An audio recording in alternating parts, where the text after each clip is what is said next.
When did this country turn into a nation of rats and squealers? Have you noticed this? Last 10, 15 years, rats and squealers and snitches, people spying on each other, turning each other in, call them the tipster hotline. If you see a crime, call the tipster hotline.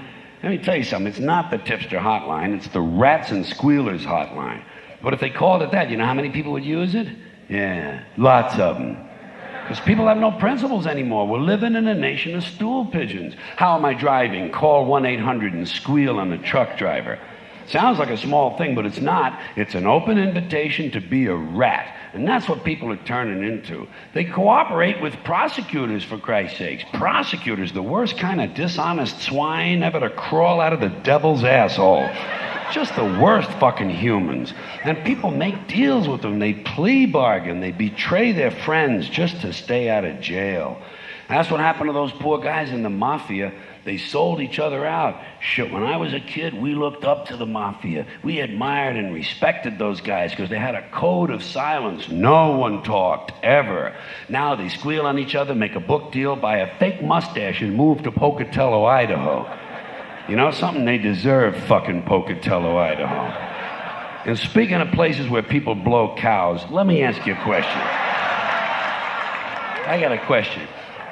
You remember those militia assholes? You remember those patriotic nitwits said they didn't recognize the authority of the federal government? They had a flag with a serpent on it, said, "Don't tread on me." Well, the flag should have said, "Don't squeal on me," because first chance they got, two of them testified for the government against their friends just to stay out of jail. Never mind the serpent. You know what that flag should have had on it? A rat. A nice big brown diseased sewer rat fucking the serpent in the ass. And both of them wearing camouflage fatigues. We got no heroes anymore in this country. There's no heroes. Timothy Leary turned in people to the FBI. Elvis Presley was a snitch for the DEA. The only hero I've seen recently was Susan McDougal. She told Ken Starr to go get fucked, and she went to jail for 2 years for it. That's what I call being a hero. And by the way, Clinton must have thrown her a pretty good hump to get loyalty like that, don't you think so? Huh? Good for her. Good for her. And good for him. I'm glad he got away with everything he got away with.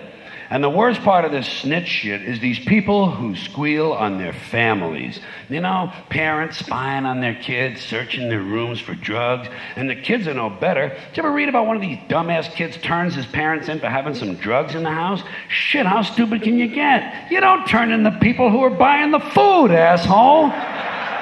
Think it through. Squealing on your family. Fyodor Kaczynski, the Unabomber, one of my personal heroes, by the way. You bet your ass. He was turned in by his own brother. You don't do that. You don't turn in your brother or your parents or your kids, no matter what they're doing, even if they're selling drugs and killing people. Whatever happened to family values? In fact, you should never cooperate with the police ever at any time for any reason. Fuck the police. Fuck the police. Let them solve some crimes on their own. They rely too much on jailhouse snitches, unsolved mysteries, and America's Most Wanted to get other people to solve their crimes. They turn good citizens into vigilantes and bounty hunters, lower than a snake's ball bag. The mafia knew how to handle squealers in the old days. When I was a kid, there was a famous bank robber by the name of Willie Sutton. Everybody loved Willie. He was running from the police, you know, and one day he was riding a subway in New York City, and a private citizen, some civic-minded prick named Arnold Schuster, spotted Willie and turned him into the police. But Albert Anastasia, a mafia boss, read about it in the newspapers, and he had Arnold Schuster killed, which is just what the yellow rat motherfucker deserved. You don't help the police. When I was a kid and we went to the movies, we rooted against the police. Against the police and for the crooks. And I still do. I love the crooks. I don't give a shit if they come to my house and kill my entire family. I'm on their side. I'd rather spend 16 hours stuck in an elevator with a couple of crooks than even say hello to a fucking policeman. You don't help the police. They're not on your side. Don't you understand this shit yet? They work for the state. They'll plant fake evidence. They'll put a loaded gun in the hands of an unarmed man they've shot to death. They harass minorities. They brutalize people. They deny people their rights, and they lie about it all in court all the time. They perjure themselves routinely, but they don't squeal on each other. They're not rats. So take a page from their book, but never ever help them. And above all, don't plea bargain by turning in a friend.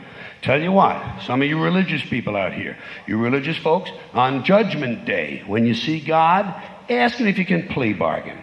Ask him if you turn in your family, will he let you into heaven? You know what he'll say? He'll say, go to hell.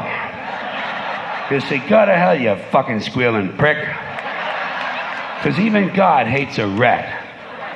You know what Jesus should have done? He should have beat the shit out of Judas.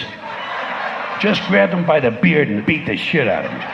Right in front of the other apostles. Make an example out of him. You fucking squealing prick, Judas, you cocksucker.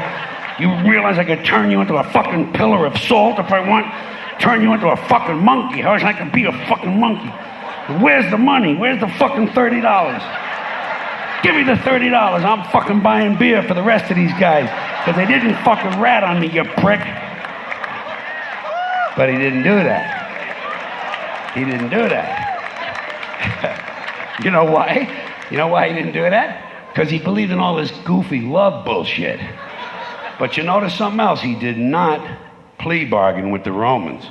And he didn't squeal on the apostles, you know? He kept his big fucking yap shut, and he took what was coming to him. We can all learn something from Jesus, even if it's not what we're expecting.